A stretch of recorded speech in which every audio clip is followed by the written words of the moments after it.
Yes, again, alright mga minamahal, Alicia ninyo, nagbabalik muli para sa ating panibagong video. So, uulitin ko, Senator Ronald Bato de la Rosa, kahit gaano pa katagal ang issue, crime is a crime. Ang pagpatay ay pagpatay, ginawa ninyo, may pananagutan ito kahit gaano pa ito katagal. Now, alam naman natin na nagpakita na itong si Senator Ronald Bato de la Rosa. And guess what? Nagmamakaawa na siya kay PBBM. Natulungan daw siya nito. Anong alam ni Presidente sa kaso mo? Sige nga, kung ako yung Presidente, Bato, anong alam ko sa kasalanan mo? Bakit mo ako ini-involve sa issue mo? Hindi naman ako yung gumawa. Kung tinutugis, hinuhuli ka man, hindi ko na kasalanan yun, ha? Kung ako ang magsasalita tungkol sa Presidente, una kong sasabihin, kung hingi ka sa akin ng tulong, ano yung may tutulong ko? Na hindi naman ako yung pumatay. Hindi naman ako yung nagpa-allow na diktahan ako ng dating presidente. Ngayon, parang sinasabi ni Senator Ronald Bato de la Rosa na si PBBM ang gustong magpadakip sa kanya. Kaloka, no?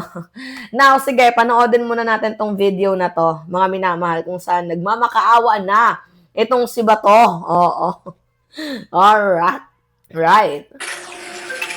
Sir, exactly sorry. Ano pong gusto niyong gawin ng Pangulo sa akin, sir, at this point in time? Sana, huwag niya akong ipadala sa dahil. Yun lang naman. Kahit sa court dito sa Pilipinas, pareho tayong Pilipino, Mr. President. Pareho tayong Pilipino. Kung pwede lang. Kung meron akong pananagutan, panagutan ko dito sa ating local court. Huwag doon sa Banyaga. Huwag doon. Yun lang ang apel ko sa kanya. Natatakot ba kayo, sir? Na baka bigla kang dalhin, damputin? Kasi ganito paano ba to explain mga minamahal? Wag daw siyang dalhin doon sa The Hague, the Netherlands. Pero sinabi mo before na ngak-ngak ka ng ngak-ngak Trillanes, go ahead, make my day. 'Di ba? Tapos sabi mo handa mong samahan itong si former President Duterte. So nasaan na 'yon? Nasaan na yung sinasabi mong sasamahan mo itong si former President Rodrigo Roa Duterte? Nasaan na yun ngayon? Yung pinagmamalaki mo? Nasaan na? Bakit parang gano'n? Nawala na sa mapa yung pinagmamalaki mo.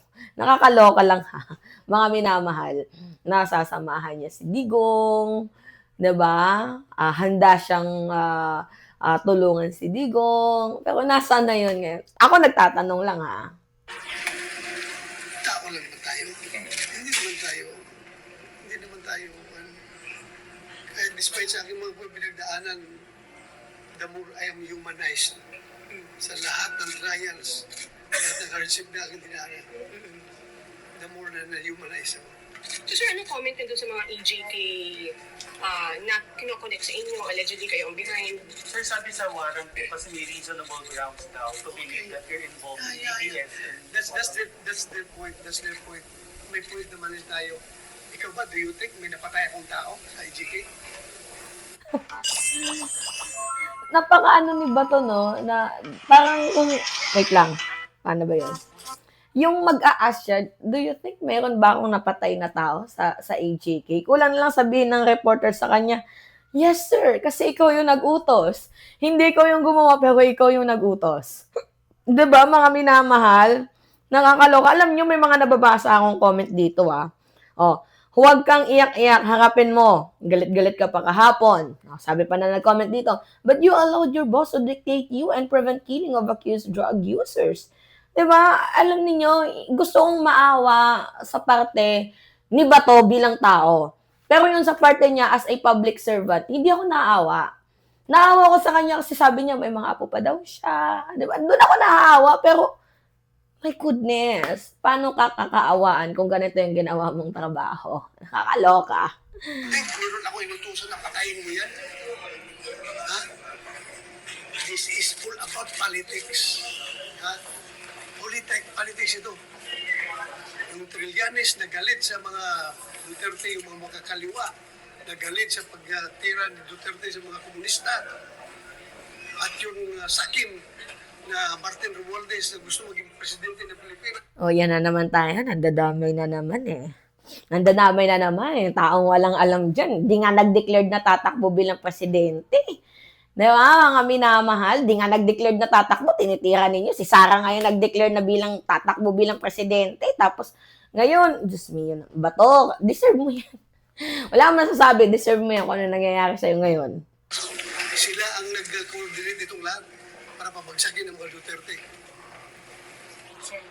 Pagpapabagsak ba ang tawag sa hostisya? Or baka hindi nyo lang matanggap? Ganon lang yun eh. Hindi sa salabang politics. Yeah. Kasi kung hindi ito politics, bakit hindi ako kasuhan dito sa local courts? Ha? They want us to banish from the Philippine soil. Yan ang gusto nila, kaya doon sila nag-file. Bakit yung sinisisi mo si Presidente? Na in the first place, si Trillanes yung nag-file niya.